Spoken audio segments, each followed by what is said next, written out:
Hello বন্ধুগণ, আজকে আপনাদেরকে নিয়ে এসেছি ঐতিহ্যবাহী লাকসাম পৌরসভা ভবনের সংক্ষিপ্ত আকারে কিছু আপনাদেরকে দৃশ্য তুলে ধরবো।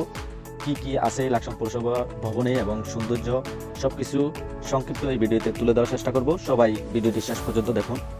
পৌর ভবনটিতে ঢোকার পরে আপনার মনটি ফ্রেশ হয়ে যাবে ফুলের বিভিন্ন জাতের গাছগাছালি দেখে। আসলে দেখার মতো খুব সুন্দর সুন্দর ফুল বিভিন্ন জাতের গাছগাছালি লাগানো হয়েছে এবং খুব পরিষ্কার পরিচ্ছন্নতাভাবে পৌর ভবনটি সামনের দিকটি সাজানো হয়েছে এবং ভবনগুলো দেখতে খুব সুন্দর এবং মনোরম পরিবেশে। পৌর ভবনটির সৌন্দর্য দেখে আসলে আমি যেটা মনে করি, আসলে প্রত্যেকটি সরকারি প্রতিষ্ঠান বা পৌরসভা ভবন, উপজেলা ভবন এরকম পরিষ্কার পরিচ্ছন্নতা এবং সৌন্দর্য বজায় রাখা সবাই আমাদের দায়িত্ব। এই জায়গাটি এসে আমি যেটা দেখলাম, সামনের যেই পাশে পৌর ভবনের পাশে যে সুন্দরভাবে গাছগাছালি যে ফুলগুলো লাগানো আছে, এগুলো পরিচর্যা খুব সুন্দরভাবে করা হয়েছে। আসলে আমি নিজে ব্যক্তিগতভাবে এই পৌরসভা ভবনটি সৌন্দর্য দেখে এবং সামনের যে ফুল গাছগাছালি সৌন্দর্য দেখে আমি ভিডিও করতে মন চাইলো, তাই আপনাদেরকে দেখানোর চেষ্টা করলাম।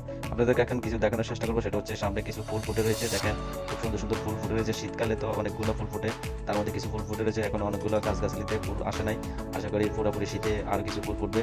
আসলে বিভিন্ন জাতের ফুল গাছ এবং বিভিন্ন পাহাড়ি ডিজাইনের গাছগুলো এখানে লাগানো হয়েছে, দেখতে অনেক সুন্দর লাগছে, যা বলার বাইরে। সত্যিকার অর্থে আসলে এই গাছগাছালিগুলো, ফুলের গাছগুলো লাকসাম পৌরসভাকে একটি সৌন্দর্য পরিণত করেছে। সবাইকে ধন্যবাদ জানিয়ে ভিডিওটি শেষ করলাম।